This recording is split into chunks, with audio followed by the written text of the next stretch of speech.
Alright, yo, what's poppin', guys? Your boy SquadDen here, back with a brand new banger on the channel, guys. Today's video, we're going to be talking about my experience as a alpha tester for Project Hood. So if you guys are new to the channel, go ahead, drop a like, subscribe, and turn on notifications for bangers every single day on the channel, guys. So once again, guys, we're going to be talking about my experience as tester for aka Project Hood. And I want you guys to know that I did get to test this game like kind of last minute, so I did, you know, get to experience it a lot, but at the same time I didn't, because I like started like the last 3 or 4 days of testing.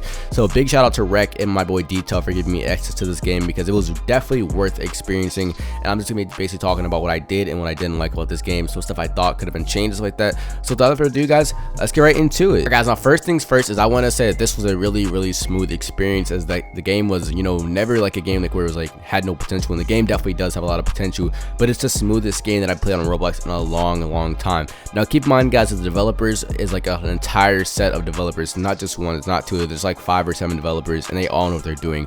And keep in mind as well, these are friends that are actually making this game, so it's not like a serious thing, but at the same time it kind of is. But first thing I have to say is that the game was very smooth. I feel like it was a really nice map. Aesthetically, the map looked really nice. The first thing that really attracted me was the Neo City. The Neo City was really bright, and I feel like it looked really realistic, like kind of like a city at night where you see the lights and stuff like that, something you'd see inside of a movie basically. And that really took me on by surprise. Like, I didn't think that our game on Roblox could especially like this, and it was just amazing.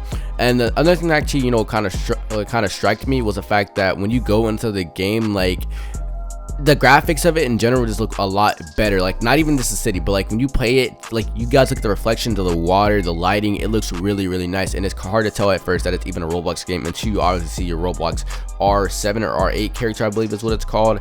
That's the only thing that makes it, you know, seem like it's not that it actually is a Roblox game. And another thing I actually want to mention is the car models. The car models of the game look so realistic. Like, I swear I've played so many games on Roblox that have, you know, realistic cars, but none of them are this realistic. Like, this looks like something you could actually see inside of GTA. Now keep in mind, the owner did say he wants this game to be more like, you know, obviously GTA than any Hood game, and that's basically what the aspect is, except that he put Project Hood inside the name obviously, but it's always going to be more like a GTA game. And when he said that, I was like, yo, these cars look exactly like GTA. Like, if you guys look at the Chiron, aka the car that I have in this video, you guys will notice that it looks like a real life Chiron Bugatti, and that's what really struck me. I was like, yo, this game definitely has potential. The lighting is amazing, the map is amazing, the graphics are amazing. Like, I've never seen a game like this. Now you guys could be like, oh, this is a fake jailbreak, such and such. That's what a lot of people say at first when they see a video on it, but when you play it and you get to actually experience it for yourself when it does come out on December the 12th, you'll be like, oh my god, this is nothing like jailbreak. Like, obviously you can rob ATMs, you can rob, you know, the banks, stuff like that. There's obviously going to be more places to rob, but it's not the same feel. You have cases, once again, you have emotes, you have graffitis, and there's all types of stuff. And then you have the cars that are very realistic, and there's a bunch of other options that are coming. You have statistics for the weapons, for the cars as well, and it's more like a role-playing game than it is jailbreak. Jailbreak is mostly about, you know, being a prisoner who gets out of jail, being a criminal, then you rob banks, and then the police, you know, you can actually go catch people. But there's no police inside this game at all. And this game is more of like you grinding and, you know, actually experiencing it like GTA. GTA is nothing like jailbreak, so keep that in mind. Now, something that I actually did take notice of or note of is the fact that the game, it's not laggy, but if you have a lower NPC, you're obviously going to get like somewhere like around 40 to 60 FPS.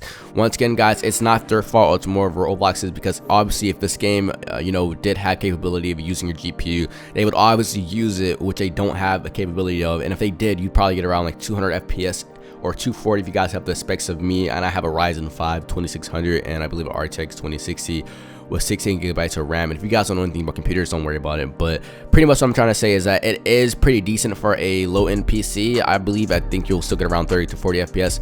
And honestly, in my opinion, you really don't even need high FPS for a game like this, because it's more like aesthetics and like gameplay. It's not a competitive game where you have to shoot and it's a first-person shooter game. It's more of just like a free roam game and a role-playing game, if that makes any sense to you guys. That's what it really is, like, more like to me, in my opinion. So it didn't really matter to me, and I do get around 80 FPS most of the time. And you have to keep in mind as well, since the map is pretty large and there are a lot of lighting effects and a lot of buildings with a lot of, you know, structures, you're obviously going to get a lot lower FPS inside the city than you would normally. Now onto the crates, guys. The thing, like I said before, the crates are really unique to me, and it struck me as like this game definitely has potential. The fact that they have crates inside this game, obviously a lot of games do have crates, but they don't implement them to this, you know, capability of like where they have all these type of stuff and there's crates for different things, which really, you know, took me by surprise. I was like, yo, this definitely has going to be a top game on the page for top games on the Roblox page.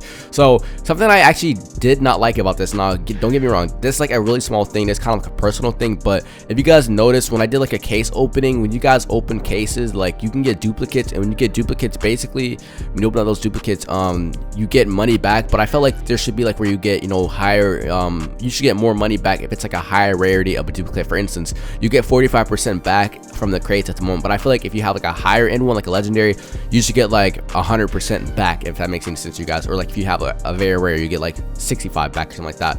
That was my only issue with it as well, except for one more thing, is that they only have one type of crate you can buy. I do believe obviously they're going to buy different, they're going to actually make different variations for different prices, because at the moment you can buy a case, I believe, for a hat one for like 1,150, I believe. So I would think it would be pretty nice if they had the common one for that much, and then they boosted up to obviously like 2,500 for a one that has a higher chance of you getting a rare one rather than an uncommon or common, and then go up and up, if that makes any sense to you guys. So you have a higher chance to get higher rarity things if you guys have the money.